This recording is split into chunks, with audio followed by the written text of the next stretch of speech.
Aloha everybody and welcome back to the channel. Today I have for you my unboxing and initial impressions of the Huawei Mate 10 Pro.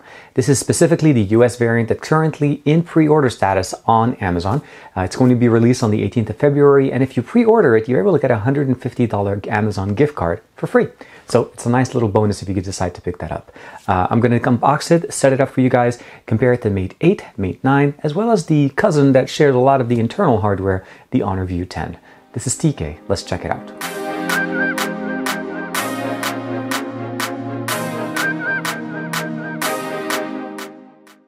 The box is very simple. It's actually pretty similar to the way the box of the Mate 8 as well as the Mate 9 looks. It's pretty standardized. Huawei Mate 10 Pro.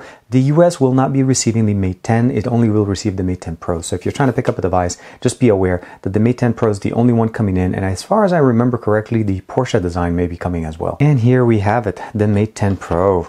It's very nice. It has some nice weight into it. It feels good. It looks like we have a pre-applied screen protector. Let's go ahead and remove the first one. This is a 6-inch display, and I'll get into more of the specification, but the meat product is 6 gigs of RAM, 128 gigs of internal storage, the Kirin 970 processor, the latest and greatest of the Huawei design devices.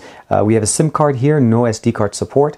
We have a volume rocker, power button on the right side. On the top, we have an IR blaster and one of the microphones, an 8-megapixel front-facing sensor with an earpiece that doubles as the mids and highs on the speaker. So we have stereo implementation here with the earpiece playing that part. On the bottom, we have a USB Type-C connector, another microphone, and a bottom firing speaker. No headphone jack. We are totally dependent on USB Type-C audio on this, so it's something to keep in mind that we're starting to see that in a lot more of the manufacturers this year. On the back, we have two cameras. We have a 12-megapixel RGB camera that's at f1.6, as well as a 20-megapixel monochrome sensor that's also at f1.6. Both have OIS stabilization on them for really good camera performance, and we also have a laser autofocus. The fingerprint sensor is in that nice little position that I think it should be in every single device, and of course the dual tone LED flash. We're going to be getting a lot of good quality pictures coming out of here, because not only does this device have this type of optics, but it also has the NPU, and the NPU is going to be optimizing the camera to do really good shots automatically on the fly. So no more optimizing, selecting the right option. It will choose and collect the information about the subject, display that setting for you, and take the picture or the right picture for you. And actually, let me double check real quick. I want to show you guys real quick something here. You'll notice right there it says consumer.huawei.com/US, as this is the variant, the US variant. It is running Android 8.0 with EMUI 8.0, but not only that, we now have English United States as the first option that is selected. We do have a clear case, so we have a nice little case that's included in the box. And surprisingly, it does actually carry that little tone here on the back. So you notice there's that little coloring, there's like a banding here that's sitting on the back. This kind of mirrors it. We have a SIM ejector tool that's put in on the side. We have a USB Type-C earbuds that are automatically going to be used. So this is just standard USB Type-C earbuds. You can be able to use that with your device. You have USB Type-A, USB Type-C, USB cable here to be able to sync and charge, as well as use with the quick charger. And of course, the 3.5mm headphone jack to USB Type-C. Now, this is supposed to be a really high-level DAC that's going to give us really good audio. So we'll get a chance to check that out in the full review. And the last thing we have here is the Huawei Supercharge. Now, this charger is going to be outputting at 5 volts at 2 amps, 4.5 volts at 5 amps, or 5 amps at 4.5 amps, 5 volts at 4.5 amps. So very fast, one of the fastest ones on the market. Second best, of course, only to the dash charging from the OnePlus devices. Now, before I go too far, I want to mention to you guys, obviously, this is the Mate 10 Pro. This is a third generation device that came to the US. You may be remembering last year's version of the device, and that would be the Mate 9. And the Mate 9 came out last year that also supported dual lenses, laser autofocus, the fingerprint sensor in the right spot, and a lot of similarities in here, and I'll go through in the specifications of what we get. The main thing, of course, is these two devices have a very big lineage here in the US. This is an amazing device, 4,000 milliamp battery on both of those, and it's been carrying me and working with me for a long time, and recently received the latest Android 8 update to go to EMUI 8.0 as well as Android 8.0. We can't get to the Mate 9 and the Mate 10 without looking at the Mate 8. The Mate 8 was officially the first Mate device released in the US market, capable of supporting the US market bands. The main benefit, of course, here is that it brought the metal design, a very nice sleek metal design, that carried over to the 9, but now we see how amazing these devices have gone through. So overall, from the specification lineup, from the Mate 8 all the way to the Mate 10 Pro, we're going to go from that side. We have Android 6.0, Android 7.0, up to Android 8.0 right now running on the Mate 9, as well as the Mate 10. All three are about 6-inch display. We were at 6-inch, 16:9 aspect ratio to a 5.9-inch, 16:9 aspect ratio. We went to a 6-inch 18:9 aspect ratio. So this is a new format for the device and definitely a much better, more popular format for 2017 or at least 2018. As far as actual, you'll notice the resolution, they're all 1080p panels, although a little bit longer here because of the 18:9 aspect ratio, and we gained a few more PPIs, maximum of 402 from 373 or 367. As far as the sensors, what we have in the rear sensors, now we used to have a single 16 megapixel sensor on the back, and then we went to dual sensors on the 12 megapixel sensor here with the Mate 9, and now we're at the 1220 at f1.6.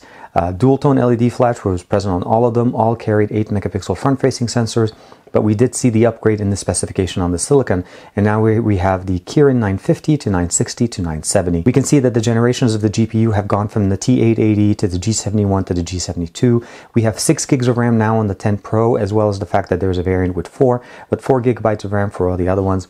The battery size stayed the same, 4,000 milliamps on all devices, and as far as the fingerprint sensor, it stayed in the right spot. The last thing I want to mention is that the SD card. The Mate 10 Pro does not support an SD card, where the 9 and the 8 do. So aesthetically, you'll notice that the placement of the volume rocker and the power button have stayed the same. The antenna band pretty much stayed the same. The placement of the fingerprint sensor on the back stayed the same, as well as the SIM tray position. It's always, and it will always be, the same position. I think overall, from what we're looking at here, this is again very, very nice device. And I wanted to show you guys real quick the Mate 8. This is a 2-year-old device, and it's not running the latest version of the Android operating system. But I wanted to show you guys basically how the device is basically still responsive. This is the main benefit of the Kirin processors. So whenever you look at Kirin processors and you're looking at how they perform over time, this is 2 years old. It hasn't been updated for a long time. The Mate 9, definitely very nice bump with the cameras now with the bokeh effect.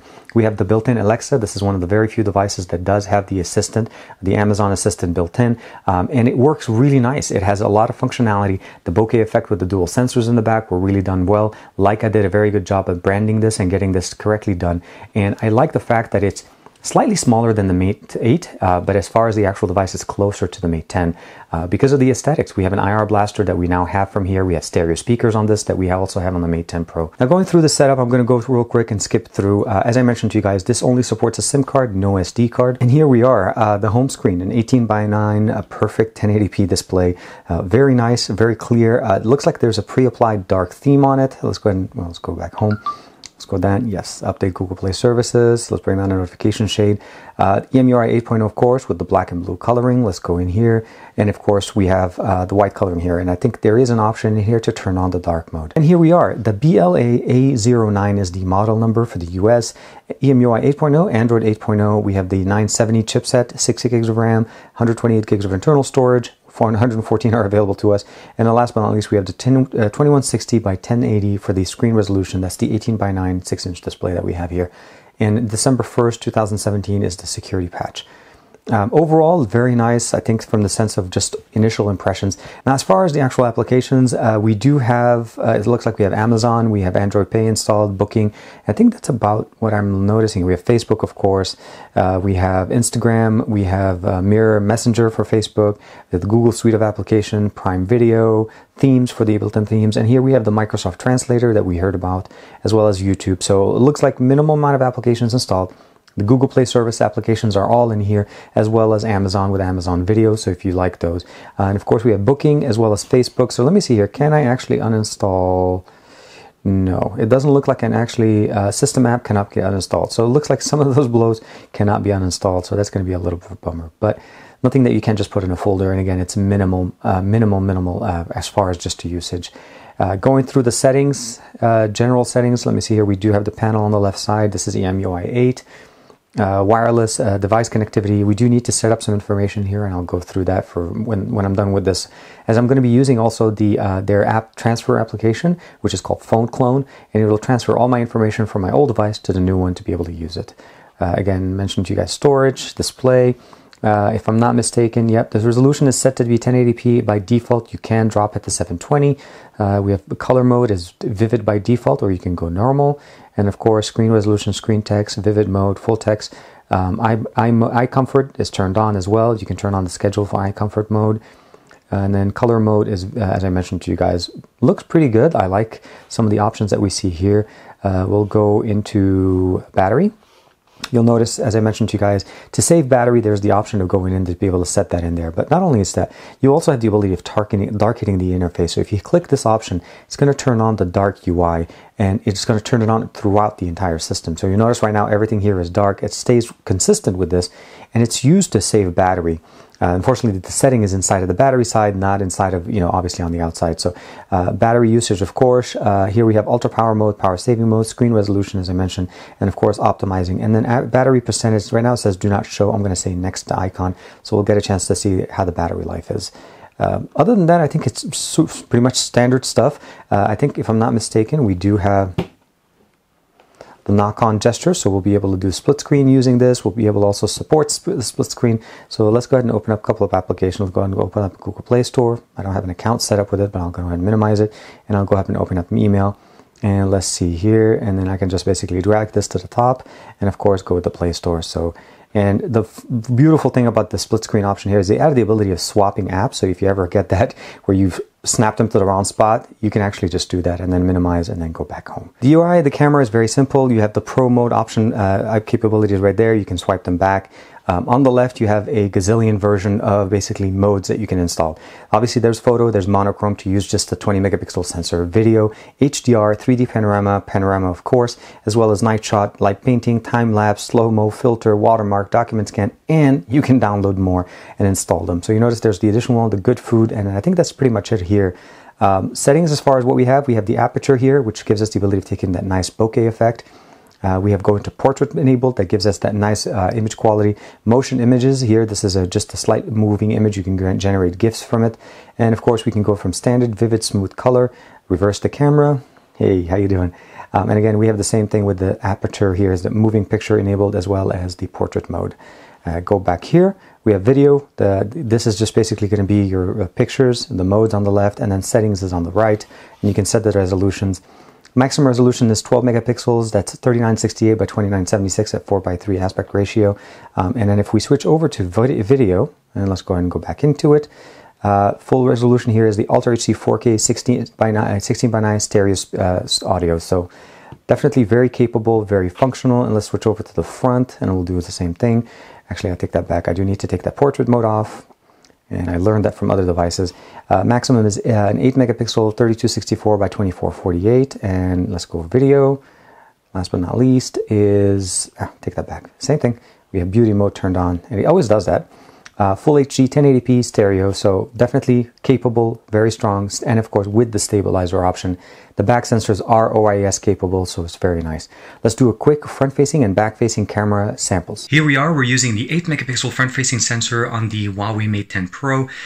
Just again, a quick sample, we do have stereo speakers, so we should be able to get good audio as well as good video. Again, this is the front-facing, and I do have that stabilizer turned on with no beauty mode, so we should be recording at 1080p. We went ahead and switched over to the back-facing sensor. I'm presuming we're using the 12 megapixel sensor in the back, not the 12 and 20, as it's just doing video. It is OIS, it is an aperture of 1.6, and the beauty of it is, if when you're doing pictures, you're going to be able to use both sensors to get great pictures, especially with that NPU, and I'm going to talk about that a little bit as soon as we're done with this. So the NPU is what makes this camera shine, and the reason behind that is you'll notice when I put the camera over my son's picture, it recognizes it and it actually gives me a scene scenario, and it's going to optimize the camera shooting mode to be able to give us a great picture. Now, this is a picture of another device, it's not going to be the best, but if you're outdoors and you're trying to just snap pictures on the quick, and you're trying to be quick about it, this is going to work for you very well. You'll notice it recognizes it. It does have scene detection for up to many different actual scenes, from like animals, portrait, action, as well as scenery as far as landscape or so on.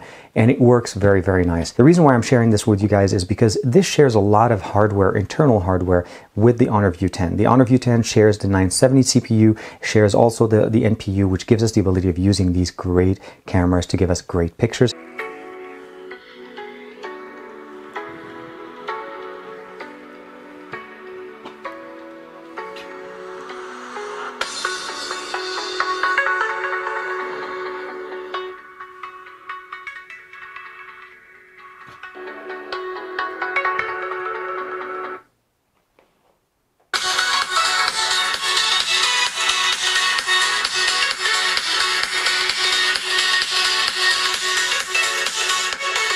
Very happy to see that the Mate 10 Pro is coming to the US.